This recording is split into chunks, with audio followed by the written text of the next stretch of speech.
girl down under, Kerry, Western Australia. How is everybody this morning, this afternoon, this evening? How are you all? Today's show is going to be about a common theme that has been showing in my clinic recently. As you know, each week I try to talk about the themes that are showing sort of in the collective. And this week it's prevention, healing disease, healing trauma, but more so prevention.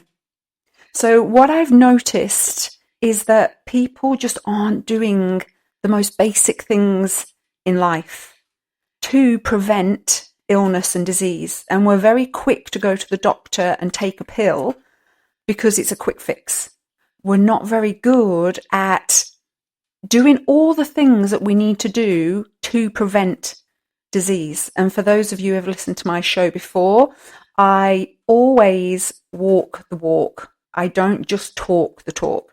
So again, something I've noticed over the years is there's so many therapists out there, even doctors, when you look at doctors and GPs and the health ministers, you know, they're talking about health and wellness, but when you look at them, they're very overweight and obese. Some of them are obese and they're telling other people about health and wellness. So I've always made it my mission to walk the walk and not just talk the talk. So everything I'm going to talk to you about today, I do myself. And because I do it, I am very fit and very healthy. I'm 51 years old and I don't really have anything wrong with my physical body or my mental health. You know, I've done the things I need to do to recover from my past, my trauma. And I also want to live a long, healthy life. If I'm going to live to 100, I don't want to be sat in an old person's home, staring out the window, rocking, waiting for my next meal. You know, I want to be up dancing and causing havoc. Maybe I'll be on a Zimmer frame, who knows? But, you know, I want to live my best, healthiest life. I don't want to have a stroke. I don't want to have a heart attack. And who knows, right? Like, we can't predict our future, but there's definitely things we can do to make sure that we live our healthiest life. So that's what we're going to be talking about today. We've got a lot to get through. It's a jam-packed show. I don't even know if I'm going to make it through 2 hours. But hopefully I will make it through because we've got so much to cover. But let's start with how my week has been. Nothing too exciting this week. Busy in clinic. Still at my new gym, enjoying it now. Now I've settled in a bit more. So back to doing my handstands, which I love doing, brings me great joy. I'm 2 weeks out now, 2 weeks out until my High Rocks race, that insane race that I'm doing, where you literally run 8 kilometers, which is broken down into 1 kilometer runs. And in between each kilometer, you do a crazy exercise, like 1,000 kilometers on a ski erg, 1,000 kilometers on a rowing machine, warbles. We have to do 100 warbles at the end. So after we've done all of that, our last exercise is warbles, where you squat down and your bottom has to go below your knee in the squat, and then you push up and then you throw a 4-kilogram ball up to a target and then you catch it and go back down. You have to do 100 of those. I know. Every time I'm training for it, I question myself, like, why am I even doing this? It's so painful. And then after I've trained, I'm like, ta-da! Can't wait to train again. So it'll be interesting to see how this race goes. I did it last year with a double. So I did it with a friend and we did it in an hour and a half, which is pretty good. The elite athletes do it in about an hour. So that sort of gives you the gauge of how well we did. We did it in an hour and a half. I will probably take longer being a solo because you don't get that recovery period. So when you do it in a doubles, you split the exercises. So one might do 250 on the ski erg, then the other one jumps in and does 250. So it gives you that break. I haven't got that break this time. It's just me on my own for like an hour and 45 minutes is what I'm aiming to beat. So I will let you know how that goes. Weather-wise, it is beautiful here in Perth and Western Australia. Even though we're in the midst of winter, we've had beautiful blue skies this week. It's actually been quite warm during the day. That's what I love about Australia is the weather. It definitely helps you feel better when that sun's shining and that blue sky is out there. So yeah, but nothing too major this week that's happened. Getting great results in clinic with my clients. So yeah, so let's get on. I hope you've got your cup of tea and coffee at the ready. Also grab a pen and a notebook, because what I'm going to go through today is also some vitamin and mineral deficiencies and the symptoms you could be experiencing if you are deficient. So today's show, we're talking about one of the most powerful forms of medicine, which is prevention. Your body often gives you warning signs, like long before disease develops. And many of the clues do point to these vitamin and mineral deficiencies. Obviously, alongside stress, lack of exercise, it's not just one thing. There's a combination of things that will lead to disease. But when I talk to people about, if you've got that, it could be a deficiency in one of your B vitamins, people look at me like I'm crazy. We actually don't understand the importance of these vitamins and minerals, but they are really, really important. I can't stress how important they are. So that's what we are going to look at today. And we're going to look at what you can do to stay healthier for longer. So with that, before we jump in, let's kick off with the first song. Of course, as you know, I always try and relate each song to each segment. And I've done quite well today. There's only one that I couldn't link. So the first song is Staying Alive.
Staying Alive by the Bee Gees. Something we all want to do, right, is stay alive. I hope you liked that little link there.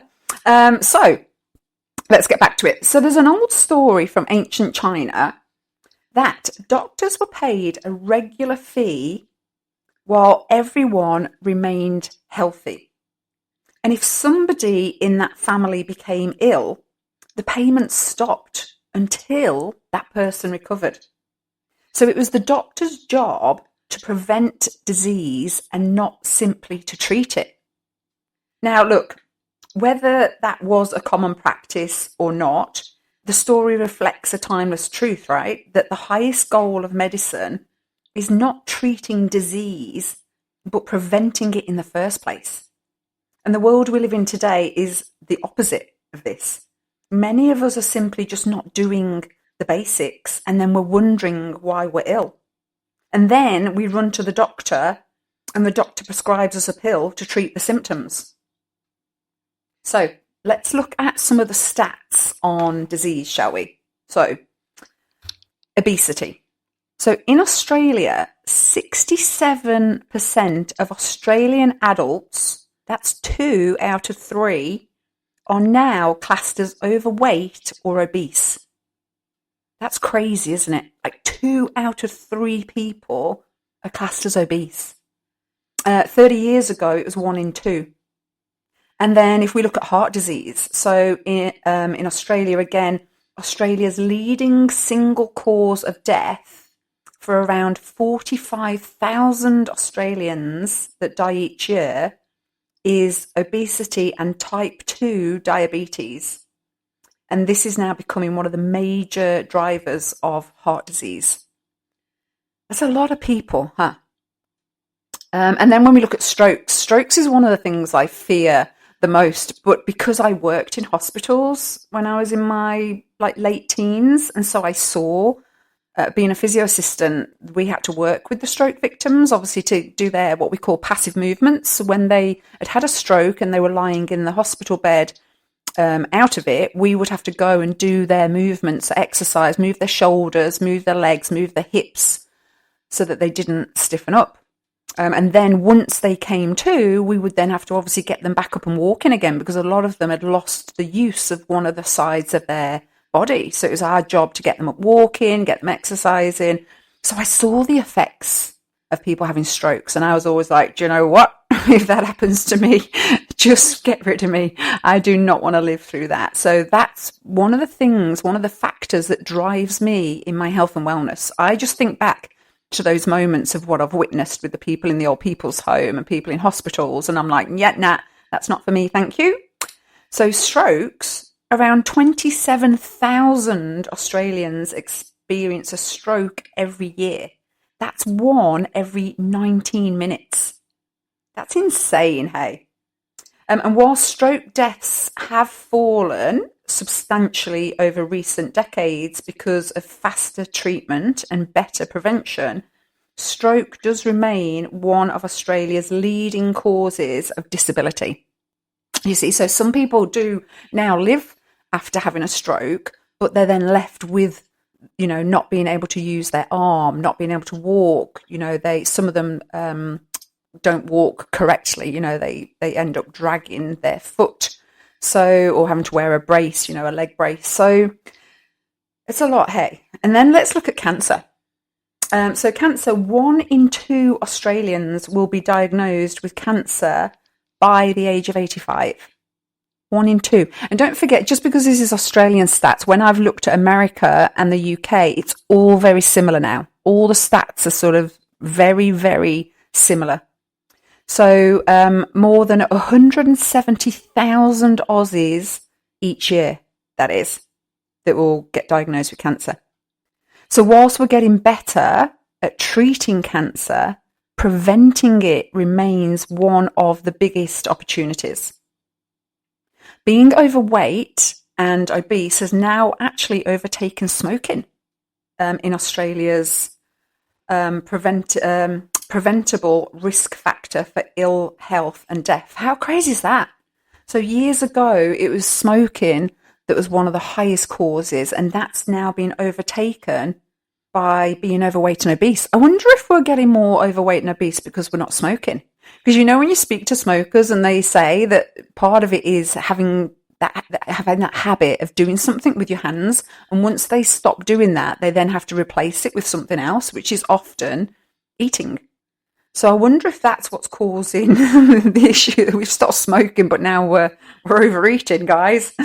So the exciting thing, though, is that our bodies whisper before they scream. And if you've heard my radio show before, I've often talked about this before. I call them also shoulder taps. So the universe gives you little taps and it goes, oi, oi, look at this. Oi, look at this. And you don't look at it. And so then it gives you like something, like a symptom. And it's going, hey, please look at this. And we completely ignore it. And so after a little while, it gives you a great big slap, right? And we don't want the slap.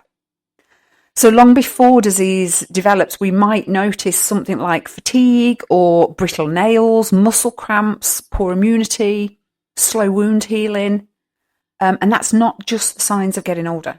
These can be clues that we're actually low in key vitamins and minerals, which is what we will explore after this song. So this is Everybody's Free.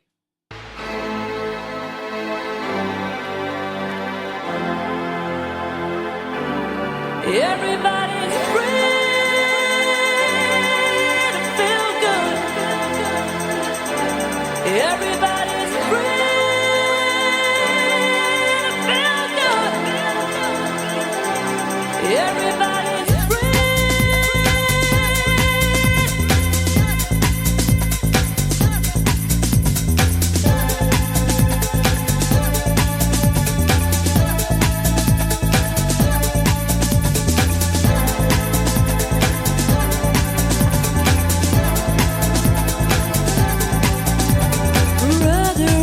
sister, together we'll make it through. Someday a spirit will lift you and take you there. I know you've been hurting, but I'll be there waiting to be there for you. And I'll be there just helping you out whenever I can. Come, everybody's free to feel good. Everybody's free to feel good. We all are a family that should stand together as one, helping each other instead of just wasting time. Now is the moment to reach out to someone. It's up to you. When everyone's sharing their hope, then love will win through. Come, everybody. If you wake up, don't wanna smile. If you feel good, it's free to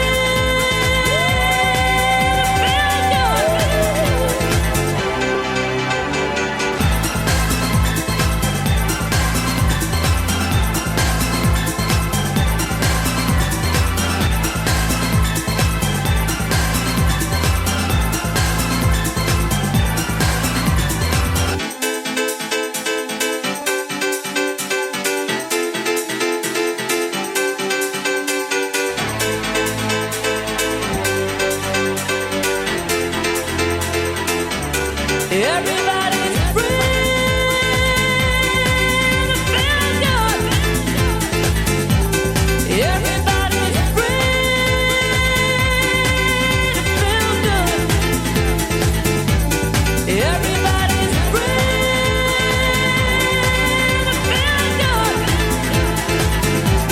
Everybody's free to feel good. Everybody's free to feel good. Yeah.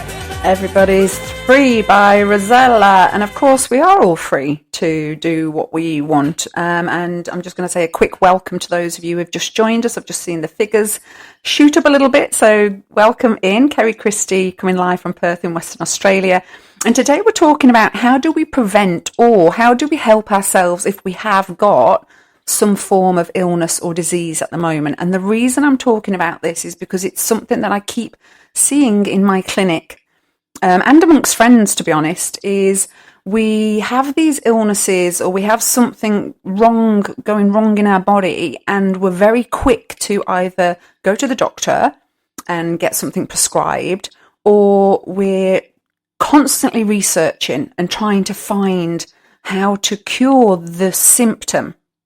But what we have to do is go to the root cause. Yes, you can take a pill to cure the symptom. Yes, you can go and pay people lots and lots of money to understand your symptom. But while you're doing all that, you could actually be spending some time actually looking at the basics and all of the research out there that tells us how to prevent these things in the first place. And so many of us are ignoring that. And when I ask people the question, well, are you getting enough sleep? Are you meditating? Are you eating healthy? Are you drinking alcohol? You know, the answers are, well, no, I'm not getting enough sleep. No, my diet's terrible. Yes, I'm drinking alcohol. No, I'm not meditating. I don't have time. And so it's the same answers I get all of the time. And that's why I'm covering that on today's show, because there are just basic things in life we can be doing in order to prevent all these things like depression, anxiety, you know, the strokes that may be coming along, the cancer. And all the research points to the same thing. It doesn't matter what I study or which symptom I study. All the research has exactly the same thing. The way to prevent it is diet, sleep, exercise, stop drinking alcohol, make sure you're drinking water, watch your stress levels, all of it. Every single thing points to the same thing. Now, if we all just did these things, we would lessen the disease that we have in the world. But we keep saying that we're too busy. Oh, I'm too busy. Oh, I can't afford it. Oh, I don't have time. Well, if you don't have time now to sort this out, I can guarantee you're going to have time in the future, because something is going to happen to you to put you in hospital, and then you're going to have to deal with it. You're going to have to take time off work. You're going to have to slow down, So would you not now deal with it so that you don't have to deal with it later down the line when it comes and gives you a good old thump? So first of all, I'm going to quickly run through the signs and symptoms that you may have if you've got a vitamin or a mineral deficiency. There's quite a few of these to get through, so grab a pen and paper, and obviously you can note down. So I'm going to tell you what these symptoms will be, and then I'm going to tell you the foods that you should be eating to help combat the deficiency. Obviously, we can take supplements, which I'll talk about later. But there are foods that you can take to make sure that you're getting all the vitamins and minerals that you need throughout the day. So I'm going to first start with the B vitamins. I'm not going to start with vitamin A. I'm going to go to the Bs because there's quite a few B vitamins. There is, in fact, 7. Now, this is the thing I talked about in a previous show with MTHFR. So if you have the MTHFR gene, also known as the motherfucker gene, you basically haven't got the enzymes in your body to break these B vitamins down, and they're really important for brain health. So a lot of people that have things like ADD, ADHD, anxiety, depression, when they come into my clinic, as soon as I send them to my nutritionist friend to get tested, I can guarantee they always come back as, yes, they have the MTHFR gene. If you have this gene, it means that you have to have a methylated B vitamin, which is basically already kind of broken down so that your body can absorb it. So they're actually really, really important. So let's go to the first one, which is vitamin B1, which is your thiamine. So here's some symptoms that you may have that might show you have this deficiency. So if we look at your brain, if you're struggling with poor sleep, poor memory, depression, poor balance, there's some things that show you might have a deficiency. In your nerves, you will have numbness, burning feet, muscle weakness. And in your gut, nausea, constipation, and abdominal pains. Your bloodstream, you'll have unstable blood pressure, fluid retention. And in your muscles and bones, you may have backache, muscle weakness, and fatigue. And it can also affect your heart. So you may have palpitations, fast heart rate, shortness of breath, or an enlarged heart. So straight away, you can see how important having enough vitamin B1, your thiamine, is. All of those symptoms can come because you're not getting enough B1. So what foods are we looking at? Legumes, liver, not for me, thank you. Nuts, pork, again, not for me, I don't eat pork. Wheat germ, whole grains, and yeast. So that's your B1. So have you got any of those symptoms? I'm just trying to think if I've got any of them. No, none of them for me. All right, let's go on to B2. So B2 can affect your eyes. So you could get bloodshot eyes, blurred vision, conjunctivitis, eye fatigue, cataracts. And in your mouth, you might have sore red lips, a sore tongue, a sore mouth, or cracks and sores on the lips.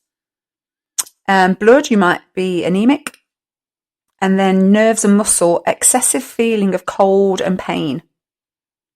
And then in your skin, hair loss, greasy scaling, sore mouth, facial oiliness, and dry skin. Is it bizarre that sometimes we just take these symptoms as like part of life, don't we? Like we get these symptoms and we're like, oh yeah, I've got dry skin. Oh yeah, I've got an oily scalp. I need to go and get a different shampoo. I need to go and get some Head and Shoulders because I've got dandruff. See what I mean? We treat the symptoms. We don't go, actually, why have I got these symptoms? What's going on here? So what foods should you be eating to make sure you're getting enough vitamin B2? Avocados, beans, eggs, milk and dairy, organ meats. Again, not for me, thank you. Whole grain cereals, yeast and broccoli. See, nothing out of the ordinary, right? If you're eating a healthy diet each day, you'll be getting most of these anyway. So, all right, B3. What are we looking at with B3? If you have a deficiency of B3 in your brain, you'll be suffering with anxiety, confusion, depression, fatigue, insomnia, and headaches. In your mouth, you may have a sore mouth, canker sores in the mouth, or a sore red tongue. And then in your gut, anorexia, nausea, diarrhea, indigestion, vomiting, nerves and muscle, fatigue, and weakness. And the foods that you should be looking at for B3 are almonds, chicken, legumes, eggs, mackerel, meat, peanuts, salmon, sardines, sunflower seeds, and yeast. The thing with sunflower seeds is, you see, like, you can just sprinkle them on your breakfast. So it's not like you just have to go and eat a handful of sunflower seeds. You just add, or even a salad. If you're having a salad, sprinkle some sunflower seeds over that. Sprinkle some peanuts, you know. So how you all doing? Is anybody's like, oh, hello. I think I've got a bit of a deficiency here. All right, B5. So B5 in your brain, a deficiency will show as depression, fatigue, insomnia. So many people suffer with that. Nervousness and poor coordination. In your nerves, altered feeling in your hands and feet, and you may have tender heels. Your blood and vessels, low blood pressure, anemia, muscles and joints, fatigue, muscle spasm, muscle cramps. So many of us get muscle cramps, huh? In your skin and hair loss and dermatitis. I definitely suffer from hair loss going through the menopause. And then your immune system, you would have increased infection. So what foods are we looking at for B5? Avocado, beans, brains. Does anybody like eating brains? I certainly do not.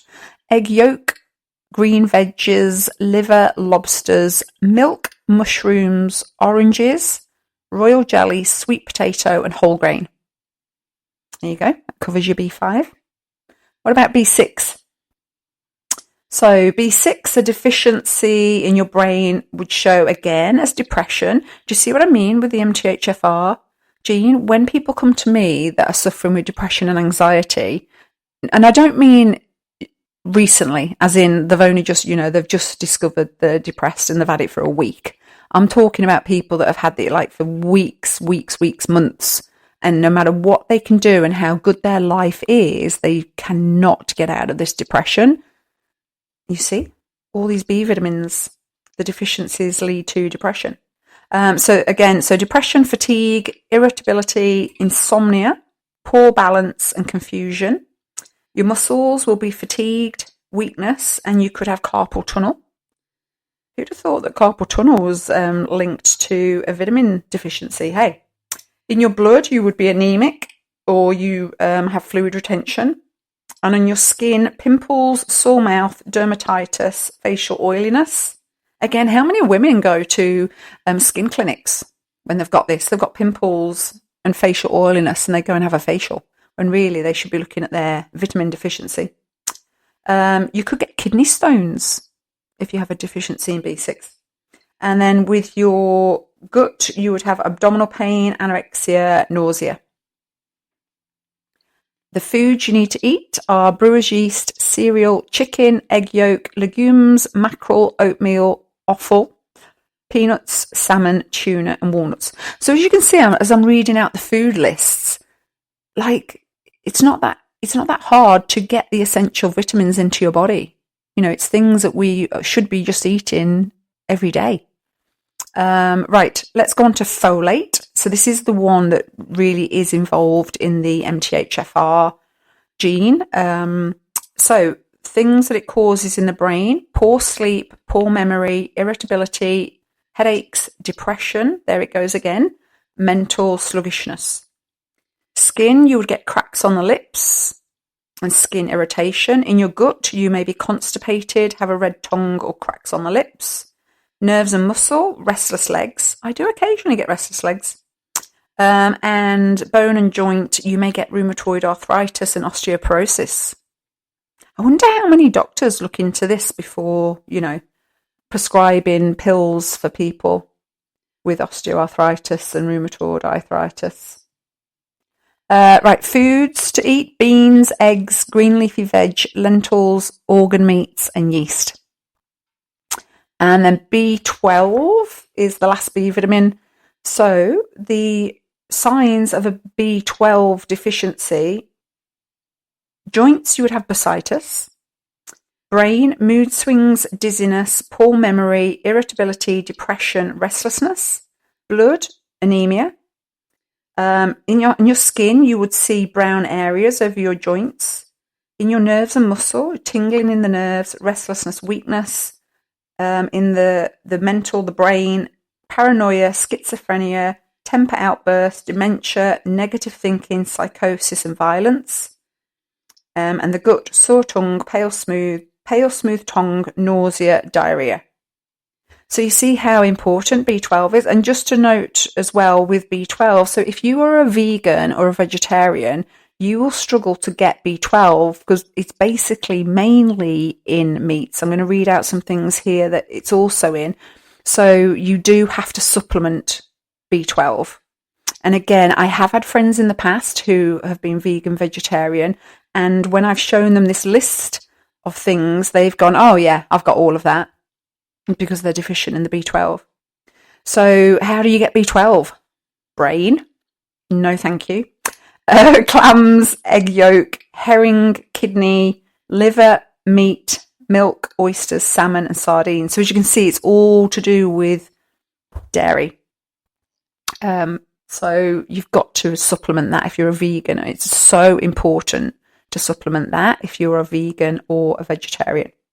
So there you go. That's the B vitamins done. So did you see anything? Did you hear anything there that you have symptom-wise?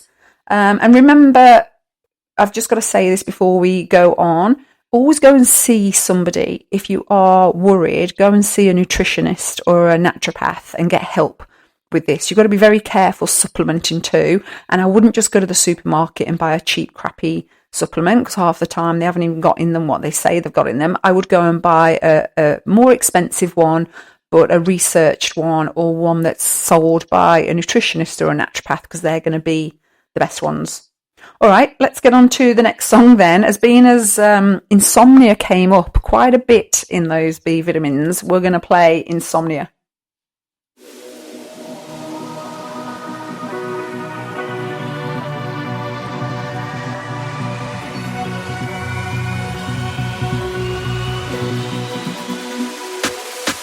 I used to worry, thought I was going mad in a hurry, getting stressed, making excess mess in darkness. No electricity, something's all over me, greasy. Insomnia, please release me and let me dream of making mad love to my girl on the heath, tearing off tights with my teeth. But there's no release, no peace. I toss and turn without cease, like a curse. Open my eyes and rise like geese. At least a couple of weeks since I last slept, kept taking sleepers, but now I keep myself pet. But still, the night I write by candlelight, I find insight, fundamental movement. So when it's black, with insomniac, take an original tack, keep the beast in my nature under ceaseless attack. I get no sleep, I can't get no sleep.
I only smoke weed when I need to, and I need to get some rest. Yo, where's the sex? I confess, I burned the hole in the mattress. Yes, yes, it was me. I plead guilty, and at the count of three, I pull back the duvet, make my way to the refrigerator. One dry potato inside, no lie, not even bread. Jam, when the light above my head went bam. I can't see, something's all over me. Greasy insomnia, please release me and let me dream about making mad love on the heath. Tearing off tights with my teeth, but there's no relief. I'm wide awake in my kitchen, it's black and I'm lonely. Oh, if I could only get some sleep. Creaky noises make my skin creep. I need to get some sleep. I can't get no sleep.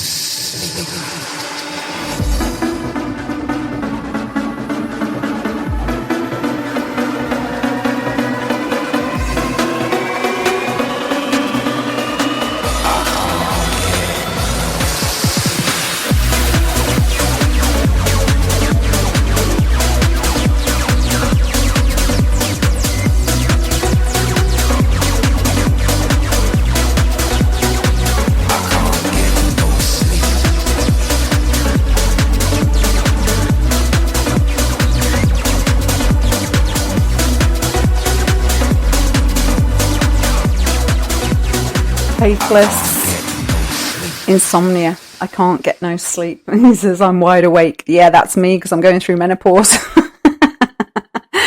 We are going to talk about sleep later in the show, just so you know. All right, let's get back to it then. So if you've just joined me, it's Kerry Christie, live from Perth in Western Australia, and today we are talking about how to prevent disease.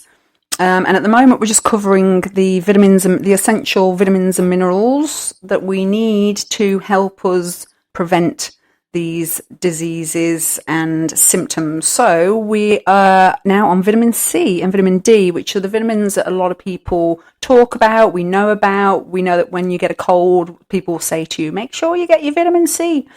So what are the symptoms of a vitamin C deficiency? So in your brain, you may be suffering from depression, in the immune system, increased infection or prolonged infection, and poor healing. So you know when you cut yourself and it doesn't heal very quickly, that's a sign. Lung, you could have asthma. Your blood vessels, you'll easily bruise. You may have raised blood pressure and fluid retention.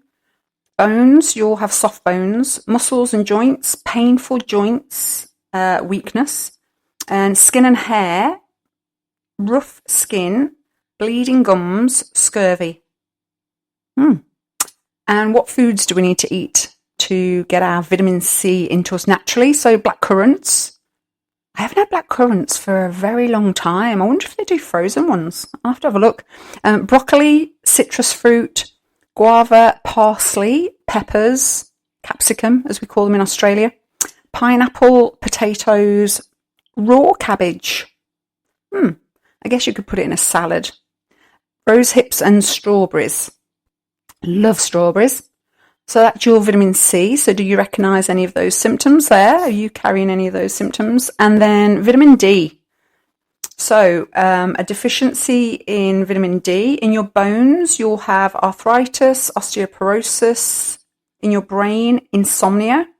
Short-sightedness, nervousness, there's a question mark next to MS, multiple sclerosis. Immune system, frequent infections or prolonged infections again. And then you could also be suffering with low calcium and glucose intolerance for vitamin D. Now, we can get vitamin D naturally in the sun. And again, it's something I'm going to talk about later, but so many of us are just not getting outside anymore. We're all in our homes, watching TV, scrolling on our phones. And again, the amount of people I say, you know, how often do you go out for a walk? And they say, I don't. I'm like, what do you mean you don't? When do you go outside? And people are like, well, I don't really. And you're like, oh, okay. That's not how we're supposed to live as humans, you know. We're meant to be outside in the natural sun, soaking up that vitamin D. Obviously, don't go out in the middle of the day when it's high UV, but you go out morning or last thing at night, and you can go out without your sunscreen when it's a low UV rays. So that's the best place to get your vitamin D, most naturally, is just get outside, go for a walk. It's also in fish liver oils, egg yolk, milk, and sprouted seeds. Okay, so the song that I've got that links us here is Follow the Sun, because you've got to get out in the sun, guys.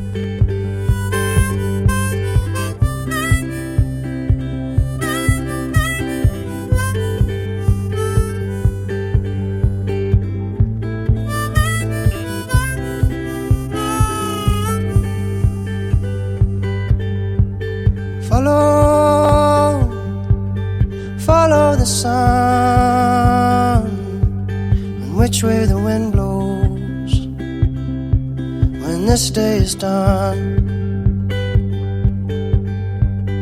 Breathe in the air, set your intentions, dream with care. Tomorrow's a new day for everyone, a brand new moon and brand new sun.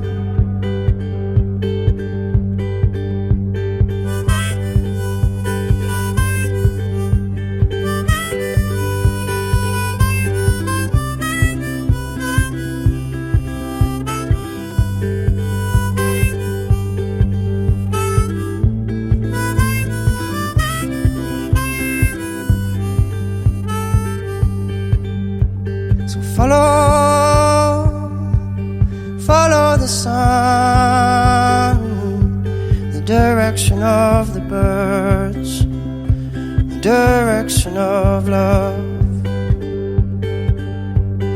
Breathe in the air, cherish this moment, cherish this breath. Tomorrow's a new day for everyone, a brand new moon, brand new sun.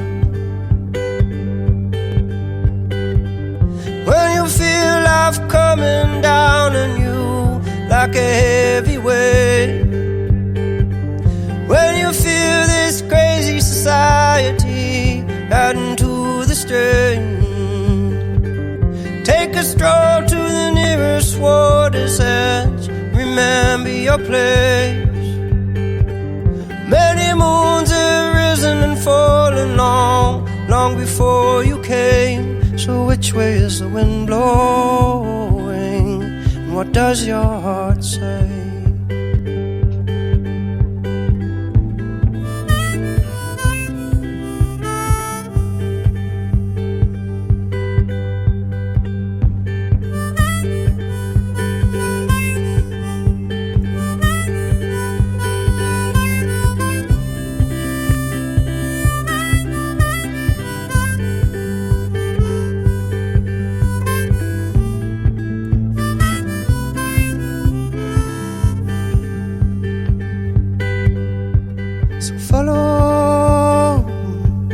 Follow the sun, and which way the wind blows when this day is done. Follow the Sun by Xavier Rudd. Your reminder to get out in the sun today and the fresh air and get some vitamin D into your body. All right, next ones are vitamin A and E. I've put these two, is it A and E I'm doing? Yeah, A and E I'm doing together. So what are the deficiency signs for vitamin A? So metabolic would be low cortisol. Now I know you're probably going to go, low cortisol, but we don't want high cortisol, Kerry. No, we don't want high, but we still need cortisol. It's very important in the body. So you do need a certain level of it. So a deficiency in vitamin A, you would have low cortisol and weight loss. For your skin and hair acne, that comes up several times, doesn't it, with these deficiencies? Acne, sebaceous cysts, dry eyes, dry hair, flaky skin. Again, how many of us go and change our shampoo because we've got dry hair, or we go and get one of those masks and put that on our hair when actually it could be because you're deficient in vitamin A?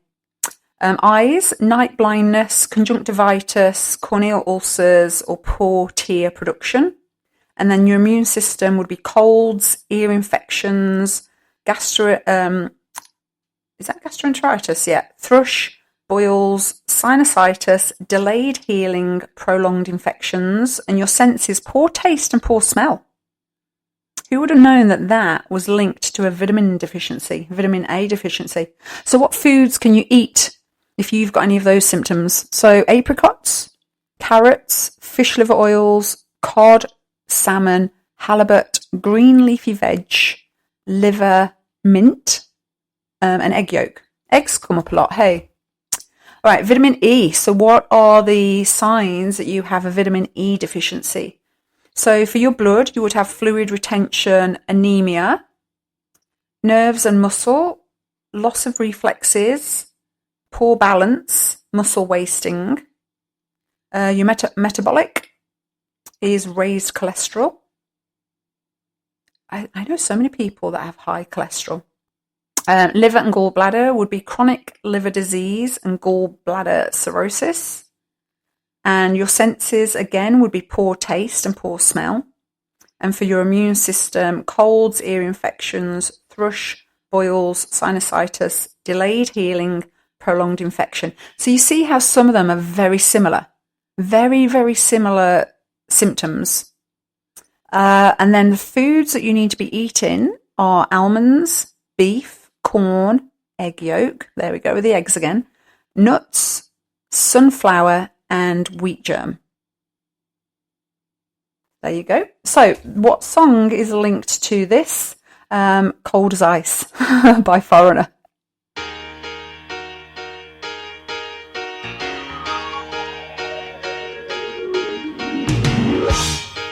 You're as cold as ice. You're willing to sacrifice our love.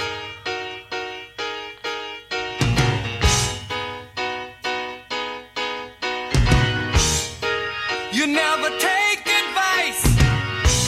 Someday you'll pay the price. I know. I've seen it before. It happens all the time. You're closing the door. You leave the world behind. You're digging for gold. You're throwing away a fortune and feelings, but someday you'll pay.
cold as ice by Foreigner, reminding us that if we lack vitamin A and vitamin E, we're going to be susceptible to colds. Okay, so next we're going to come on to copper, iron, and magnesium. Now, iron and magnesium, again, are vitamins and minerals. It's a mineral. It's minerals that we hear people talk about all the time, but not so much copper. But copper is actually really, really important. So I'm going to talk about the deficiency and the excess. So if you have a copper deficiency, here's some of the things that you will be seeing. In your hair, you'll have hair loss and grey hair. I've definitely had a copper deficiency in my life. I think I went grey by the time I was like 30. In your blood, anemia and low white cell count. I've definitely had very low iron at times in my life. Infertility, stillbirths, in the lungs, emphysema and chest infections, in the brain, depression, loss of white matter, reduced dopamine, reduced noradrenaline, and poor coordination. And then your metabolic, raised cholesterol and raised uric acid. And then for your immune system, colds, ear infections, thrush, boils, sinusitis, delayed healing, prolonged infections. And then the foods that you can eat. I'll do that after I've done the excess because it's the same. So what about if you have too much copper? So in the brain, you can have headaches. And then there's patterns. So in pattern 1, you would be very anxious. So you'll be a worrier. Agitation, depression, and insomnia. Pattern 2 constantly needs reassurance, emotional, and hypochondria. And pattern 3, surly, aggressive, pushy, or belligerent. Who'd have known that some of that was linked to too much copper? And then in your hair, again, hair loss, grey hair, early greying. So it just shows that you could have either or. It could be that you've got too much copper or you've got too little copper that affects your hair. Blood, anemia, and iron deficiency. Metabolic, fatigue, osteoporosis, raised cholesterol, hypoglycemia, hormone imbalance, thyroid dysfunction. How many doctors check things like this when you go to them with thyroid dysfunction? Liver, you would have a fatty liver, impaired liver function, sluggish bile and gallstones. And in your gastric tract, constipation, gastritis, in the immune system, viral infections, fungal infections, delayed healing, prolonged infections. And then with your skin, flushing, red skin, allergies, rashes, and easy bruising. And then what are the foods that we can eat for copper? So again, how do you know, right? And this is why you need to go and get tested. So if you have any of those symptoms, go to see a naturopath or a nutritionist. You can go to the doctor, to be fair. You can go to your GP and ask for a full blood panel to be done, and you can see yourself where you are. Or go to a naturopath is my choice, or a nutritionist, and get them to do the bloods and them to analyse them. And then you'll see, have you got an excess or a deficiency? So what foods can we eat for copper? Almonds, beans, crab, lamb, mushrooms, oysters, pecans, pork, prunes, sunflower seeds, tap water, and whole grains. All right, let's go on to iron. Many women I don't know what it's like in the UK at the moment, but I know in Australia, so many women are iron deficient and they go and have the infusions, the iron infusions. It's something that I balance on a regular basis with women and have great results from doing a kinesiology balance. So once I balance the ferritin and the iron, they don't need an infusion. So iron, what are the signs of iron deficiency? I think we all know the main one, which is anemia. But for your lung, you might have breathing difficulties. And then skin, generalized itching, cracked corners of the mouth. You know, when you get them sores in the corners of your mouth, sign of iron deficiency. Sore tongue, brittle nails, thrush, hair loss, mouth ulcers, and pimples. I definitely suffer from low iron, and it's something that I do have to supplement because I don't eat a lot of red meat. So yeah, I do every now and again supplement with iron. Gynecological, for women, it would be heavy periods. For the brain, disrupted sleep, dizziness, headaches, fatigue, depression, and restless legs. I have definitely suffered with restless legs in the past. In your immune system, you would have sinusitis, ear infections, colds, thrush, chronic herpes, and mouth ulcers. And then muscles, fatigue on exertion, and restless legs comes up again on that one. So what can we eat for iron? Well, red meat is a great source of iron, but also apricots, clams, so beef liver, oysters, parsley, pine nuts, soya beans, sunflower seeds, pumpkin seeds, wheat germ, and yeast. So, and also dark leafy greens. I don't think it says dark leafy greens there, but if you eat like kale and spinach, foods like that, again, really super easy to add into your diet. Hey. And then magnesium is the next one. So what are we looking at with a magnesium deficiency? Quite a few things here. So are you ready? I'm going to run through these quick because it's a big old list. In your heart, you would be suffering palpitations, rapid pulse, cold hands and feet, fluid retention, shortness of breath, and chest pain on exertion. Lungs, persistent dry cough, post-viral cough, a wheeze, asthma, cold, flu-induced asthma. In your nerves, reduced pain threshold, chronic pain, tremor of the hands, carpal tunnel syndrome, and sensitivity to sound. In the abdomen, intestinal cramps, uterine cramps, painful periods, constipation. Urinary frequency, bladder spasm, kidney stones. Sleep, you would have unrefreshed sleep and insomnia. Metabolic, low temperature, unstable blood sugar, fatigue, osteoporosis. Muscle pain, easy fatigue, twitching, leg cramps, muscle weakness, uterine cramp, intestinal cramp, blurred vision. And in the brain, anxiety, agitation, irritability, dizziness, headaches, depression, seizures, poor concentration, tinnitus, and vertigo. That's a lot, hey. I do supplement magnesium. It is one of the things that they recommend you do supplement. And when you look at that list, that's probably like, apart from copper, that's one of the biggest lists in my book. I'll tell you the book that I'm reading from at the end. So yeah, I do supplement with magnesium. But where can we naturally get magnesium? So it's in almonds, cashews, cocoa, mineral water, parsnips, soybeans, whole grain cereals, and sometimes in tap water. But if you're in Perth, then there's low levels of magnesium in the groundwater in Perth for some reason.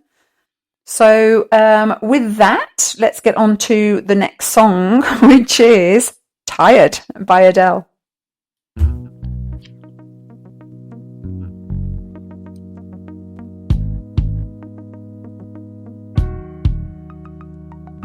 Hold my hand while you cut me down. It had only just begun, but now it's over now. And you're in the heat of moments with your heart playing up cold. I'm between the middle watching hastiness unfold. On my eyes you were smiling in the spotlight, dancing with the night. When I fell off your mind, I'm tired of trying. Your teasing ain't enough. Fed up of buying your time when I don't get nothing back. And forward, and forward, and forward, when I don't get nothing back. Boy, I'm tired. Where'd you go when you stayed behind? I looked up and inside down and outside only to find a double clenching heart, a laughing at my smile. I get closer, you obviously prefer her.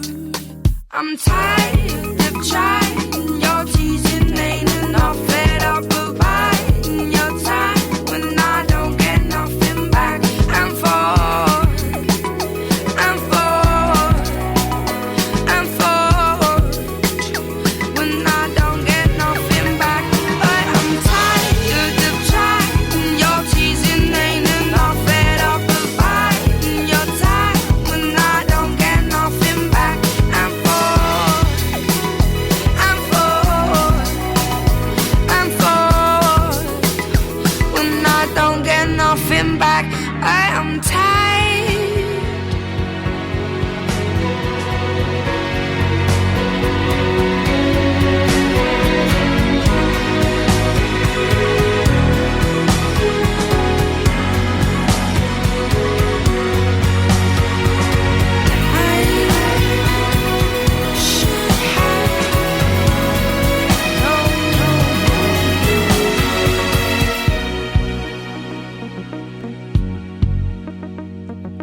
Never mind, said your open arms. I couldn't help but leap to trip me back into them. Even though I'm tired of trying, your teasing ain't enough. Fed up of buying your time when I don't get nothing back. I'm forward, I'm forward, I'm forward when I don't get nothing back. I am tired of trying, your teasing ain't enough. Fed up of buying your time when I don't get nothing back. I'm fed up of buying your time. I'm forward, I'm forward when I don't get nothing back. I am tired.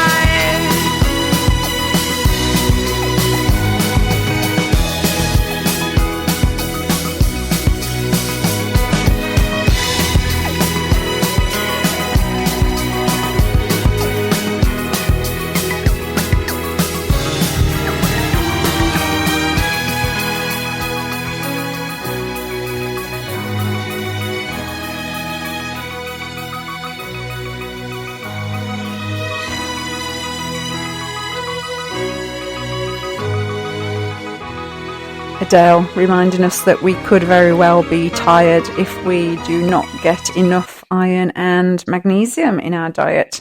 All right, what's next? So the last two I'm going to talk about. There are other ones, but I'm just trying to cover some of the main ones. And I just want to show you how important it really is to look at your diet and to make sure you're getting these vitamins and minerals.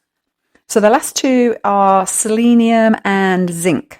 So let's have a look at the deficiency of selenium. So heart disease and cardiomyopathy, immune system, increased infections, autoimmune diseases, cancer, lung, asthma, joints, arthritis, in the brain, depression, and metabolism, low thyroid, raised cholesterol, and diabetes. So what are the things that we should be eating for selenium? Brazil nuts and cashews, crab, eggs, fish, garlic, human breast milk, although I don't really suggest you go out and start, taking human breast milk as an adult. Liver, mackerel, oysters, peanuts, tuna, whole grain, and yeast. Again, just basic foods that we should be eating every day, right? And then zinc. Let's look at the last one, zinc. So to show if you have a zinc deficiency, the symptoms, that would show, there's again quite a few for zinc. This is another big one. So skin, you ready? I'm going to run through these fast. Dermatitis, dry skin, eczema, warts, psoriasis, pimples, hair loss, thrush, stretch marks, for zinc. Hair and nails, you would have brittle nails, hair loss, and early greying. That's come up like 3 times, I think, hasn't it, so far? 3 or 4 times. Lung, asthma, bronchitis, pneumonia, and chest infections. allergies, hay fever, runny nose, itchy skin, joints, joint pain and joint stiffness. For your brain, disrupted sleep, poor memory, moodiness, depression, poor coping with stress and temper outbursts. Hey, imagine if you turned round to your wife or your husband when they were having a temper outburst and said, "Oi, I think you need to go and check your zinc levels." Children would be hyperactive, they would be fidgeting and pre-dinner tantrums. Who'd have known that one? And then your sexual function, loss of libido, infertility, missed periods, metabolic, raised cholesterol, low sugar 3 hours after meals, alcohol intolerance, and then your immune system, frequent sore throats, colds, ear infections, thrush, boils or pimples, delayed healing, prolonged infections, conjunctivitis, low white cell count. It's a lot there, huh? And then what foods can you eat to make sure you're getting enough zinc? So milk, beef, liver, herring, oysters, sunflower seeds, pumpkin seeds. These come up a lot. So it just shows if you just go and buy yourself a bag of pumpkin and sunflower seeds and sprinkle them on your breakfast or on your vegetables or your salad, you'll be getting quite a few of your essentials. Ginger, whole grains and yeast. So there you go. So that's your vitamins and minerals. And as you can see from me reading out those lists, so many symptoms from vitamin and mineral deficiencies that you probably would never ever have thought about. Now, I just want to say, supplements. I never used to take any supplements because I just thought it was an absolute waste of money. I'd read some reports about, because they're not regulated.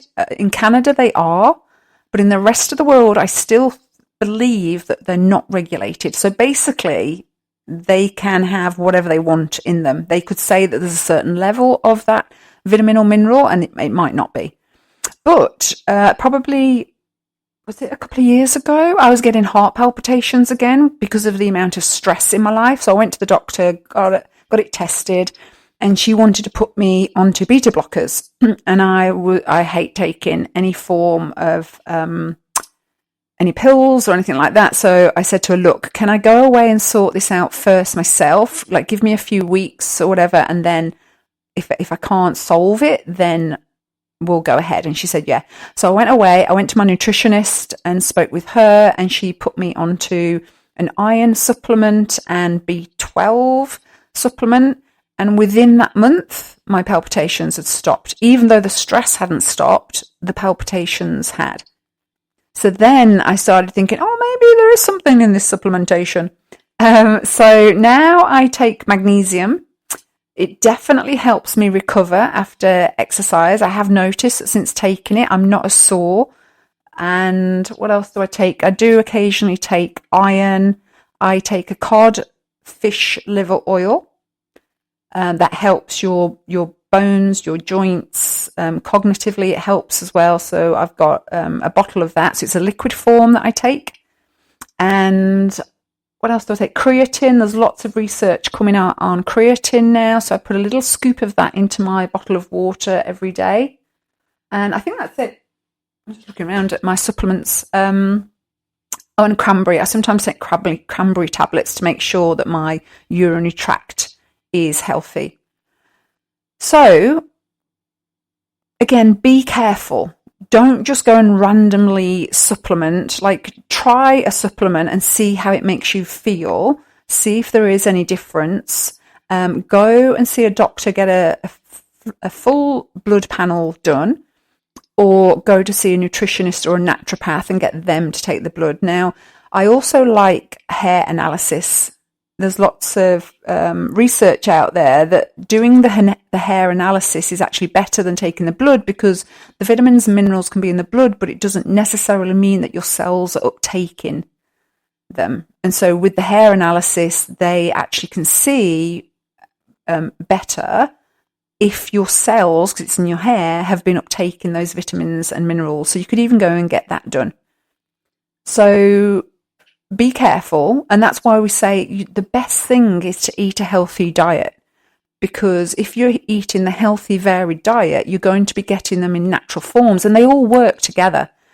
So when you supplement, you're like putting something in your body, that isn't working alongside something else. So when you're eating your food, as you can see, so many foods have lots of different vitamins and minerals, and they often aid each other. So that's why you're better off looking at your diet first. But sometimes, because, if you look at the way we live in the world now and our farming methods, and our soils are depleted, and there's so much processed food out there, and they're spraying all of our foods now with these pesticides, it is affecting the quality of our food. Yourself, if you go and buy some fruit and veg from a market garden place, it does taste different to the supermarket food. So, you can still be eating a healthy diet and be deficient. But like I say, please go and see a professional and get some help with this. Don't just randomly take it into your own hands. All right, let's get on with the next song. And when we come back, we're going to talk about what are the things we can be doing to make sure we're nice and healthy. We're going to listen to Breathe.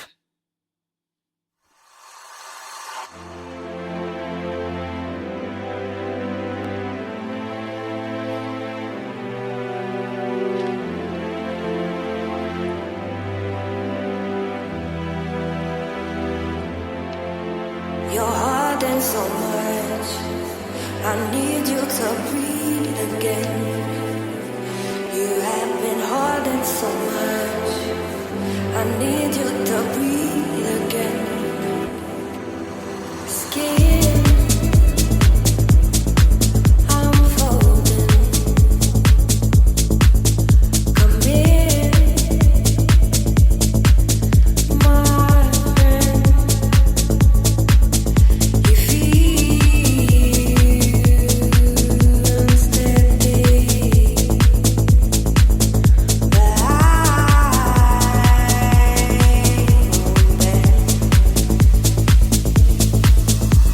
you're holding so much.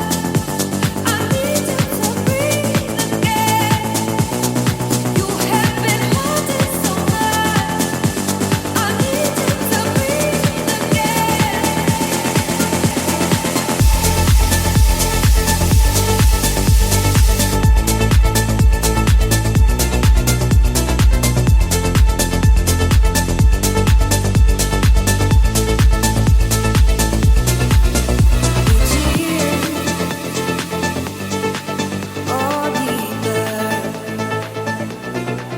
You feel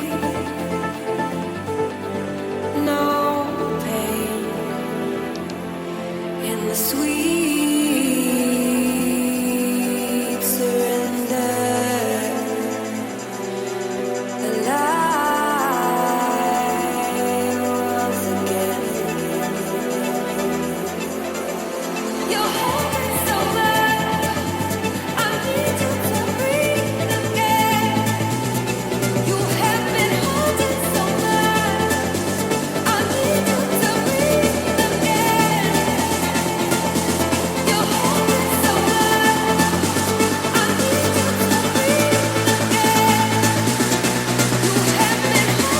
breathe again.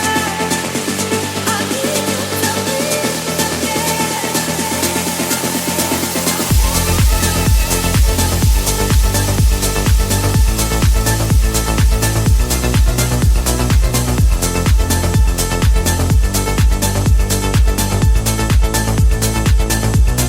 I need you to breathe again. You're holding so much. I need you to breathe again. You have been holding so much. I need you to breathe again. One of my favourite songs, Breathe by Camel Fat and Christoph, reminding us to make sure we're getting enough selenium and zinc. All right, so we have looked at vitamins and minerals. What else do we need to consider with regards to food?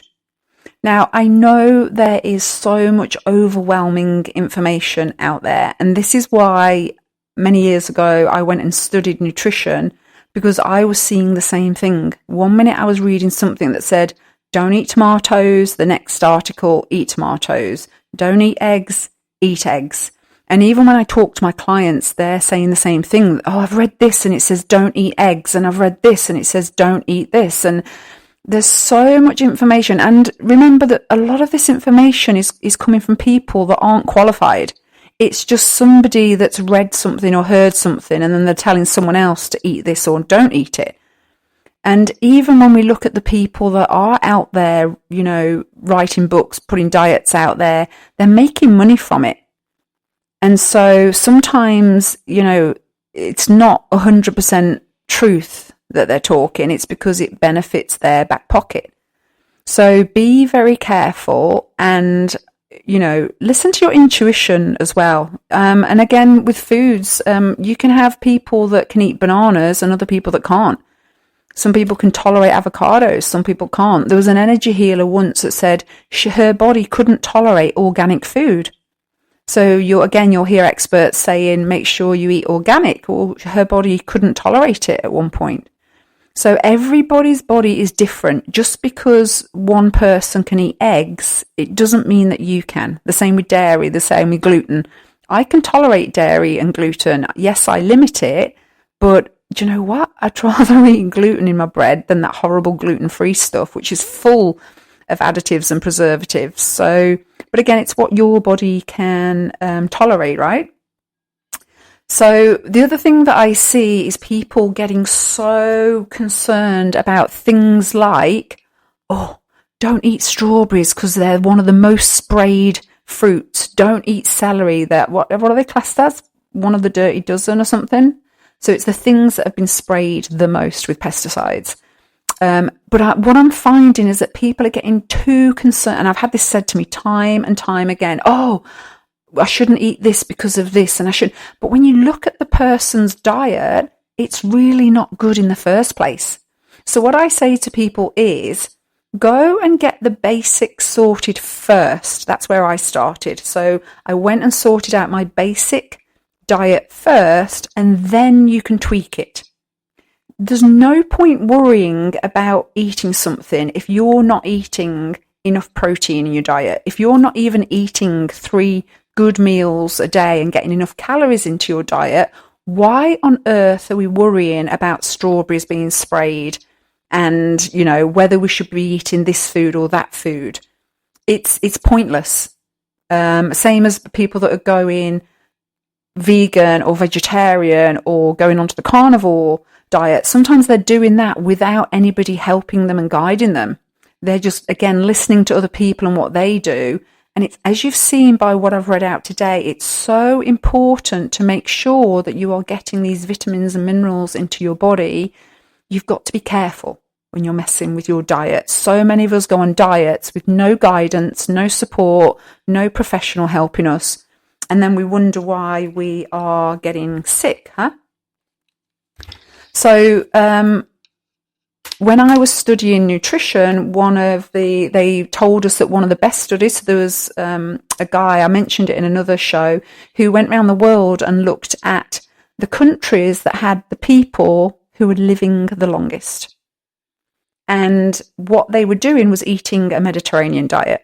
So when he went and studied all of the diets out there, he came back and said, actually, all diets basically say the same thing. It's about cutting out your processed foods, your sugars, alcohol, and then eating fresh fruit, fresh vegetables, some fish, a little bit of white meat, red meat, and what was the other thing? Oh, your starchy carbs, like your potatoes, oats, rice. That was what the research showed, and most of us aren't doing that. So to keep your blood sugars nice and sturdy and steady through the day, you are better off eating 3 meals. And even when, you know, I speak to so many people that don't eat breakfast, the studies show that people that don't eat breakfast generally eat more of a nighttime. And that's really bad, because when we're sitting chowing down on our carby snacks of a night time, we're then going to bed and we've got all that sugar in our blood, and we've got that food in our body, because we generally sit in front of the TV at 7, 8 o'clock at night, when really we should be stopping eating by 6 p.m. to allow the body and the gut to digest the food before we start going to sleep. So we're sat there over night time and we're starving because we haven't had enough calories. And your body is so clever that it knows. So it's, hey, feed me, feed me. So you sit down in front of the TV and then you're hungry and you start eating. So eat breakfast. So many people are like, I don't have time. We do have time. Stop saying that we don't have time. We do have time. It's just, it depends what if you're not sleeping well, because again, you're eating too much rubbish and you're sat in front of your phone scrolling until 12 o'clock at night, of course you're going to be tired in the morning. And so you can't get up. And so then you can't be bothered to get your breakfast because it's too much hassle and you're late for work. So it's all about planning. So if you go to bed at a reasonable time and then you get up at a reasonable time, it literally takes a couple of minutes to poach a couple of eggs. Scrambled eggs are even quicker. Just crack 2 eggs into a frying pan with some butter and just give it a little zhuzh and do some toast. 5 minutes, you've got breakfast.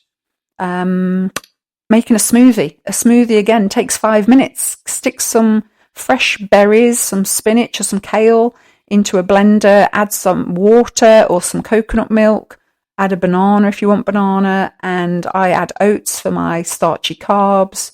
Bob's your uncle, you've got all your nutrition in one little drink then. I also add protein powder because that gives you your protein for that meal. So many of us aren't doing this. We're not eating our protein, our carbs and our fruit and veg throughout the day. So one of the other things I go by is the 80-20 rule.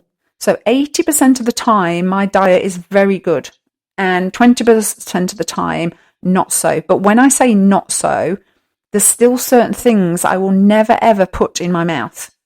And that is McDonald's. Any fast food outlets like that, I will no longer put into my body because I've done the research. I know what's in them. There's not a chance I would put that in my mouth. So if I was going to go and get a burger, we have a chain over here called Grilled.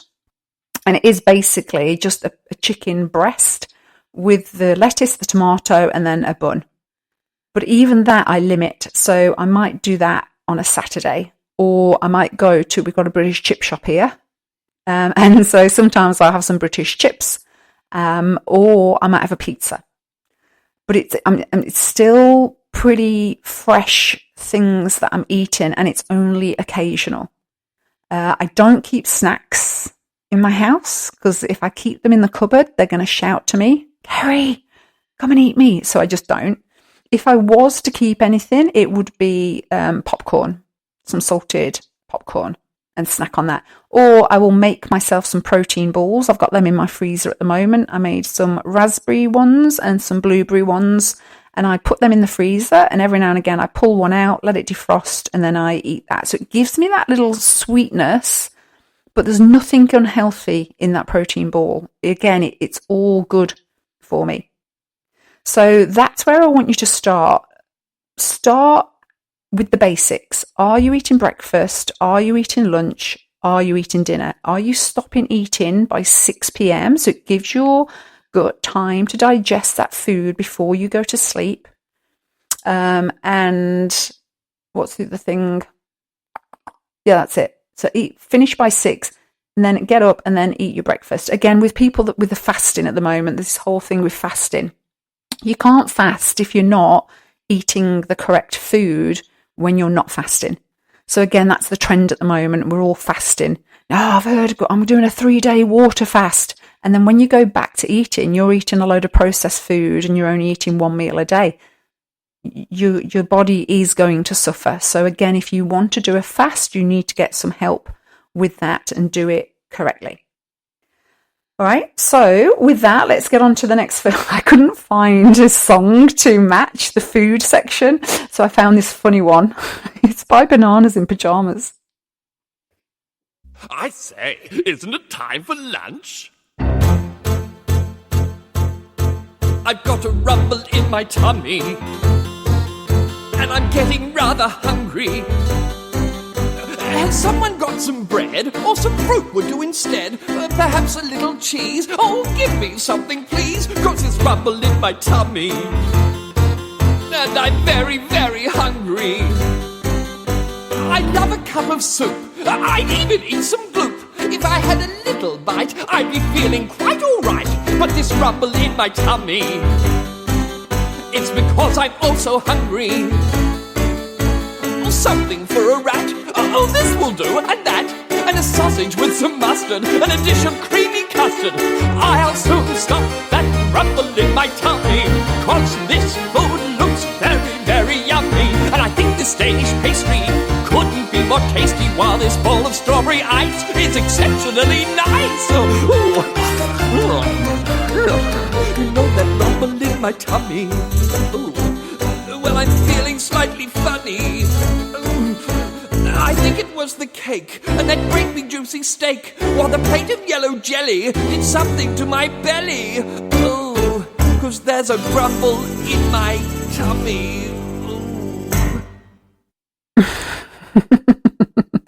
I couldn't find another song and I heard that one. I was like, that's hilarious. Let's put a bit of that on. Rumble in my tummy. I have spoken about nutrition on a previous radio show, so you can go back. You can go onto YouTube, go onto my channel, Kerry Christie, and you will find my previous episodes there. Or you can jump onto dreamcatcher.co.uk on YouTube, and my previous shows are on there. So I have spoken about nutrition in more detail on that show, and I've talked about portion size, how to portion your food without having to weigh it and things like that. So I've gone into more detail on that show. All right, let's go on to exercise. So we need to look at our food as a basic. Then we also need to look at our exercise. Again, this is one of the huge topics that I talk to people about, and I say to people all of the time, are you exercising? And they say no. Are you going for a walk even? No. And exercise is so very important. Now, I've always talked in the past also about when people tell me that they're walking. What are you doing for exercise? Oh, I go for a walk. Are you just like walking gently, like sauntering along, or are you going like fast? And most people are like, no, I'm walking, I'm talking with my friend or whatever. And then they say to me, but I'm not losing weight. I'm doing my 10,000 steps, but I'm just not losing weight. And I've always said, because to get into your fat stores and to help your cardiovascular system, you've got to increase your heart rate. You have to do vigorous exercise.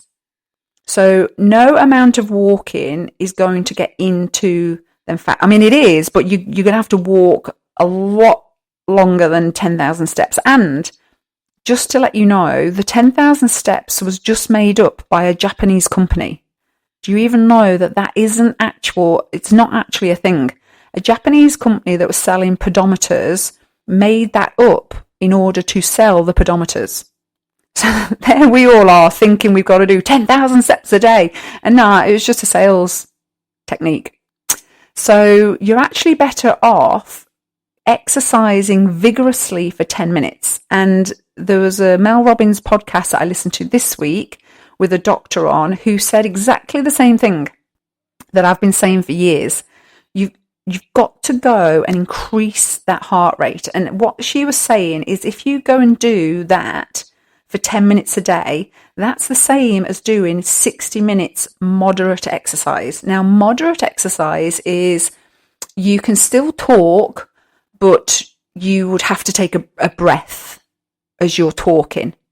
Vigorous exercise is you would really struggle to talk. That's how you can measure it. So when you're walking and you're walking fast and you're swinging your arms, can you get to the point where you actually wouldn't be able to hold a conversation? That's vigorous exercise. So that's why really you need to sprint or jog, really, or skip, something like that, where you couldn't possibly talk to somebody. Whereas the moderate exercise is you'd still be able to talk, but you would struggle a little bit. So doing 10 minutes of the vigorous exercise is the same as doing 60 minutes of the vigorous. No, sorry, actually, I've got that wrong. 1 minute is the same as 4 minute moderate, and it's light 53 minutes, sorry. So light would be you walking. So doing your 10,000 steps would be classed as light. You would have to walk for 53 minutes to get the same as the 1 minute vigorous. So it just shows that you don't have to go out and walk for an hour. You don't have to go to an exercise class or to the gym for an hour. You could literally go to a gym, go on a treadmill, sprint for a few minutes, walk for a few minutes, sprint, walk, sprint, and then do that for 10 minutes and you would be done. So the other thing we need to look at is the muscle building. So doing the exercise, we need to increase our muscle mass, because if we don't, as we age, we lose that muscle mass. And then, as you know, we can then fall, we can lose our balance, our coordination goes, and then we break our hips. So really important to keep this muscle nice and healthy and nice and strong.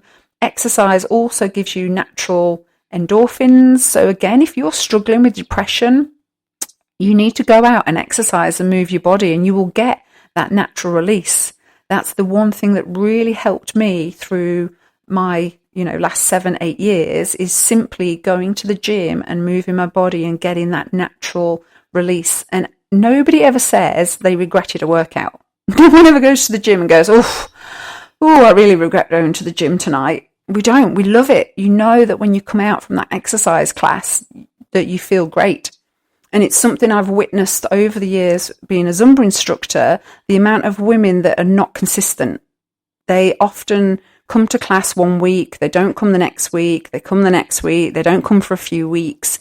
We're just not very good as women at going consistently to the gym or to class. And often, it's because we've got children to look after. We're now so busy, we're working, we're looking after our husbands, our home.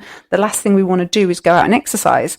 But again, research has shown that exercise actually increases your energy levels and it makes you feel good and it helps with the tiredness. So try, if you can, to make time for exercise. And again, all of the research points to the same, that the more you exercise, the less comorbidalities that you get. So the heart disease risk decreases, the stroke, the cancer.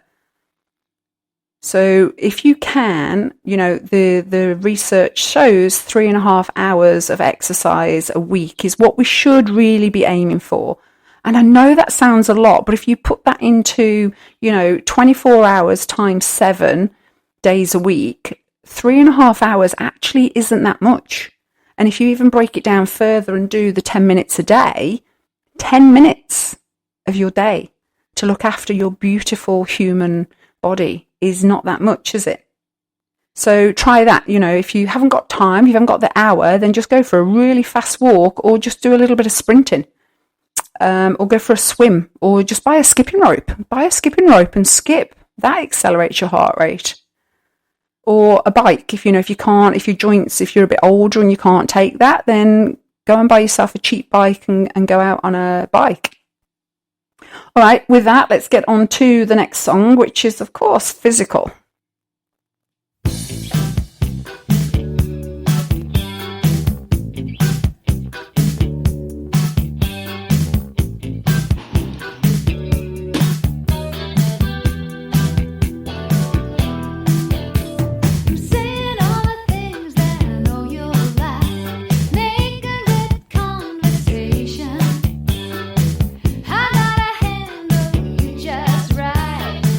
You know what I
Metaphysical by Olivia Newton-John. Do you all fancy going out and going for a little run now after listening to that? While that song was on, I was actually putting my lunch onto heat, which is a spicy Moroccan soup that I made in my Thermomix this week. So it's all about preparation with food. I always try to meal prep on a Sunday. So I'll go shopping for the week and then I will prepare things like a soup and I'll keep that in the fridge, and I'll buy like pumpkin and sweet potato, and then I'll chop that up and put it in the air fryer and pop that in a container. So then when I come home in the week, I've just got to cook my meat off and then add that to a salad or some vegetables. So really important to plan. I mean, I used to do a food planner when I had my family, so I would plan out Monday, Tuesday, Wednesday, Thursday, Friday, Saturday, Sunday, and I would write down what we were eating for breakfast, lunch and dinner. So if you're not very organised normally and you do that whole, I haven't got time, then plan it out. What are you going to eat each day? And that will keep you on track. And the same with exercise. If you're not good at sticking to going out for a walk, go and join a gym and put it in your diary like it's an appointment. So you have to go to the gym on that night. That's why I go to classes, because I know that when that class is on, I don't give myself an option. I don't come out from work and go, oh, I had a long day today. Shall I go to the gym or shall I just go home? I go to the gym. I don't give myself that option. And it definitely works. Doing this definitely does play its part in my health and my wellness. All right, so what's the other thing that we need to look at? So we've got our exercise, we've got our food.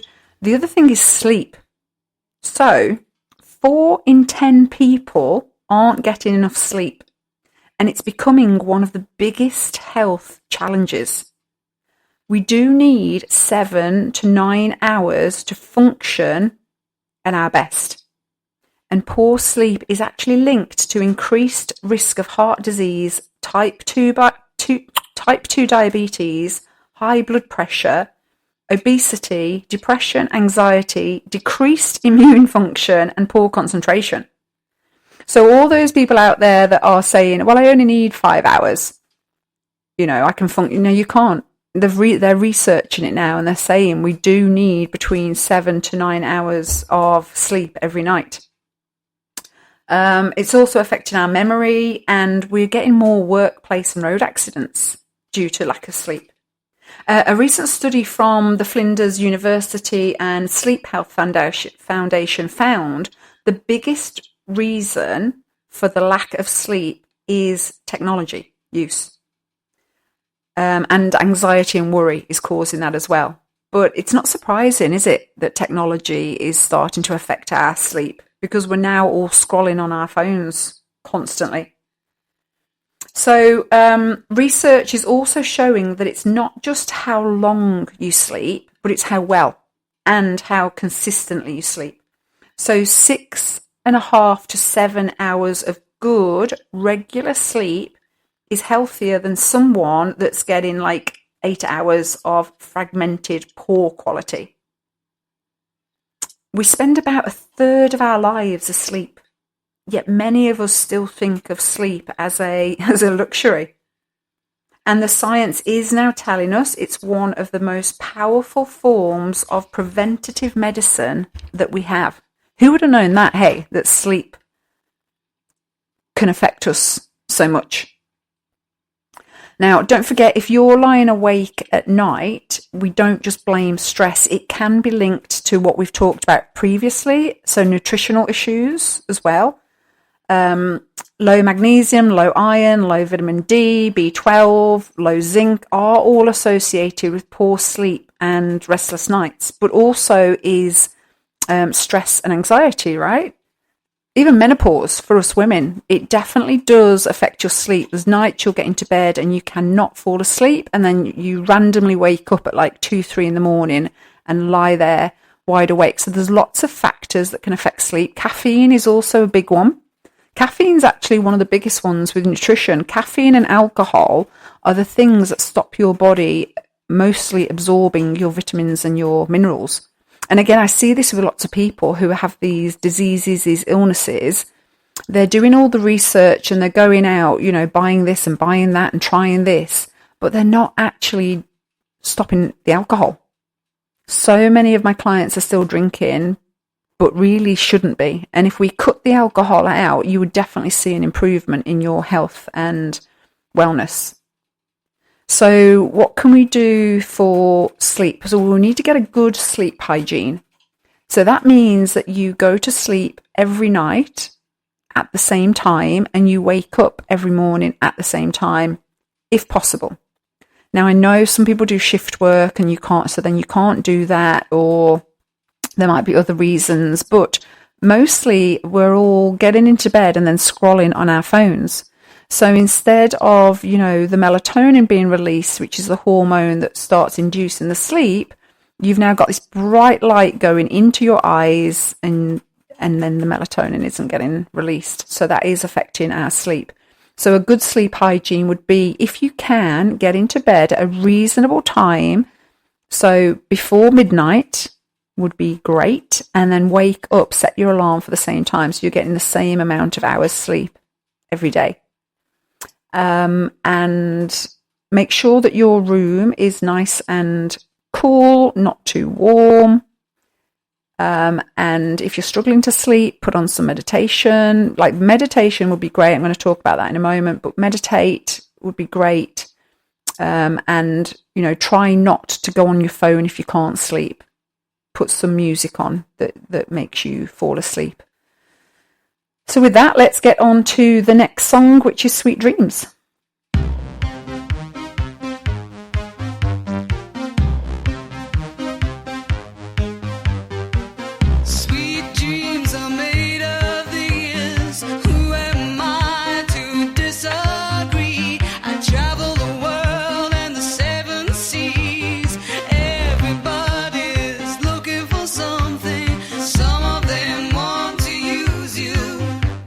Some of them want to get used by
Sweet Dreams by Eurythmics. I can never say that word.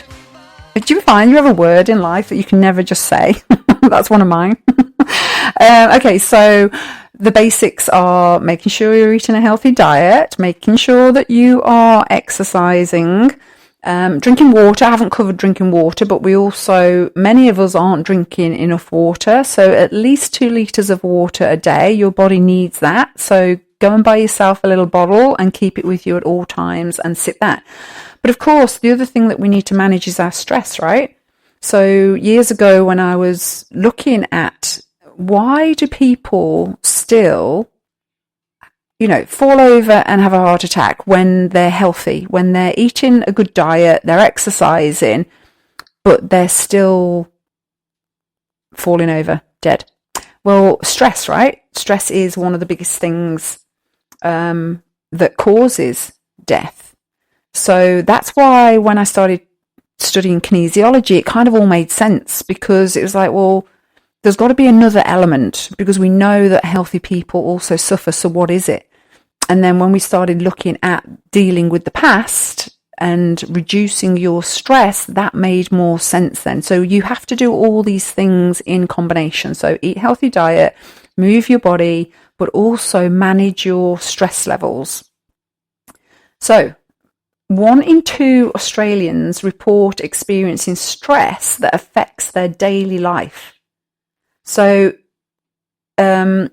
this is also the same as the other countries. If you look at any country, that's one of the biggest things we're all dealing with at the moment, right? The cost of living, and then everything else that we have to deal with in our lives. We're working full time. We're trying to deal with a home, a husband, children, wives, and we're all just walking around like little stress balls.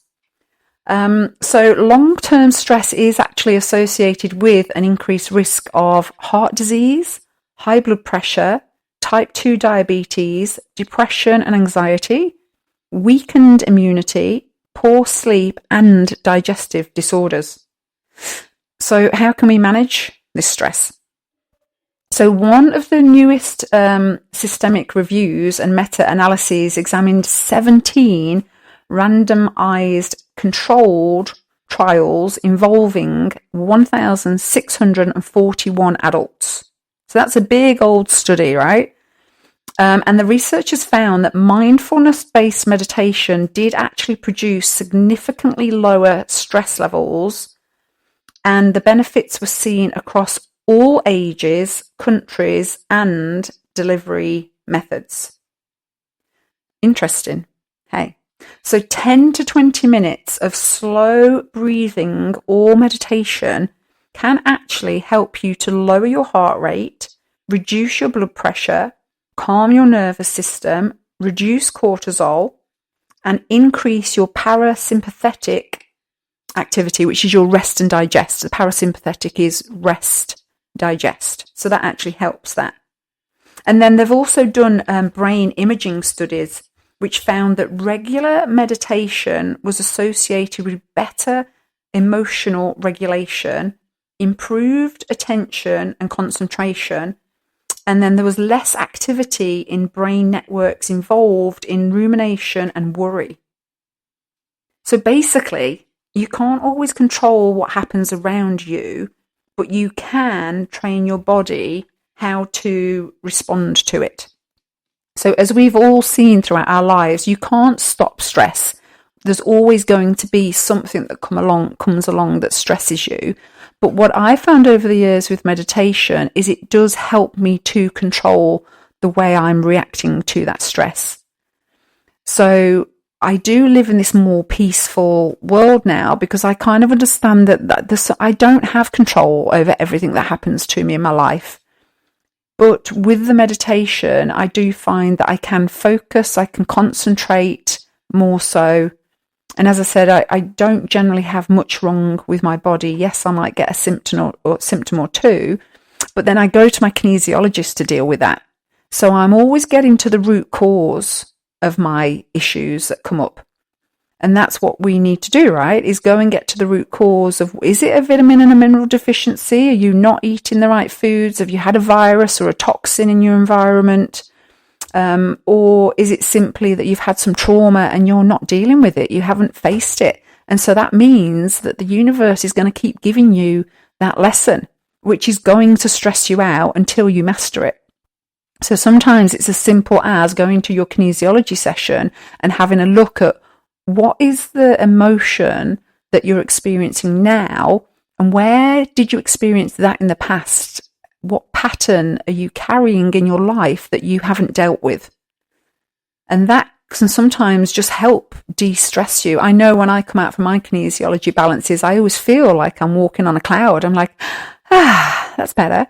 But I can't go to my kinesiology session, every day. So then we have to learn techniques that help us through the days that we're not in therapy. So even EFT tapping, that can help. You can go and download the app that's called the Tapping Solution, and that takes you through a load of tapping and what to say while you're tapping the certain points. But meditation, you don't even have to sit for 20 minutes, an hour. You can literally just before you go to bed, put on a meditation and listen to that, or I do mine when I wake in the morning. So as soon as I wake up and my eyes open and I'm like, okay, that's that period between that awake asleep, I grab my phone and I don't touch any of my messages. I don't go on my emails. I literally load my meditation and I lie there for 10, 15 minutes. The one I'm listening to at the minute is 20 minutes, but I lie there and meditate. And so when I'm listening to that meditation, my mind does start wandering. And so I have to catch myself and pull myself back to focusing on what the man is saying. At the minute, I'm listening to Joe Dispenza. And then my mind will wander again. And then I have to pull it back again. What you find is the more you meditate, the more you're able to just simply focus on that guided meditation without start worrying about what you're doing tonight, what meal you're cooking, what your boss has said to you. So again, there's lots and lots of evidence for us meditating and the effect that has on our overall stress. So give it a go, but before you go running to a doctor and before you start popping any pills, go and do these basic things. So look at your diet through the week. Is it good or is it terrible? Look at your exercise. Are you actually exercising or are you not? And then your sleep. Are you getting to bed at a reasonable time, or are you sat scrolling on your phone for hours? And then are you just meditating for 10 minutes a day? I can guarantee that if you start doing all of these things on a regular basis, you will help to eliminate most of the illnesses and the disease that are going on in your life. And it's all hand in hand, right? You've got to do it all together. And I know it sounds overwhelming. It's like, oh my God, that's a lot to do, Kerry. But it's not really, it's very simple if you just plan ahead, like carrying your water in a water bottle. That's not hard. Just taking a sip every time you pull up at traffic lights. Every time you pull up at the shop, take a sip. Or when you get to work, take a sip. And the food, plan on a Sunday. Plan your meals, cook them on a Sunday. Put it all in the fridge ready. Exercise, 2 or 3 times a week. That's it. If you're going to go and do 45 minutes an hour, you're looking at doing that 3 times a week, which isn't very much. So go and give it a go. You can follow me if you want help with this and support. There's different ways I support people out there. So you can go to my Facebook page, which is under Kerry Christie. And at the moment, I'm posting things like meal ideas, meditations, things like that. I'm also on Instagram under Kerry Christie. I'm on TikTok, same, YouTube. So you can find me several places, and you can also work with me. So if you're in Perth in Western Australia and want a one-on-one kinesiology balance, then you can book in via my website, healthyself.net.au. Come and have a little balance. If you're outside of Australia, there's not so many kinesiologists out there, unfortunately, but I do online balances. It is effective. You've just got to understand the quantum field and energy to understand how it works, but it definitely does work. So you can work with me that way, or you can also go to my website, kerrychristie.com, and there's several different ways that you can work with me there. You can download some of my guides. You can do my self-love courses. There's lots of ways. You can subscribe. For those who subscribe, it's $10 a month, which isn't very much. And we meet once a month on Zoom and we talk about whatever it is we're talking about that month. I'll set you some goals. I'll guide you. It's a cheap form of therapy and help. So it's like a PT, nutritionist all in one on there. So lots of different ways to work with me, or you can simply come along and listen to my shows on this station every Friday, 12 till 2 in Perth, Western Australia. In the UK, it's 5 until 7. America, you're going to be 11 or 13 hours behind me. So that was a lot today, wasn't it? I managed to get it in. The only thing I didn't get to get in was the circadian rhythm, which is basically your body's cycle. And the way you reset your circadian rhythm is to get up in the morning and get into natural sunlight, and then of a night time, make sure that the lights are low and you're going to bed at a reasonable time. So, okay. With that, thank you so much for listening in. We had people in today from America, the UK and Australia. So thank you so much for taking the time out of your day to listen to me. I hope that has been helpful, and I will be back next week. And with that, we're going to play out with Breathe It In by Atilia. See you next week. Bye, everybody.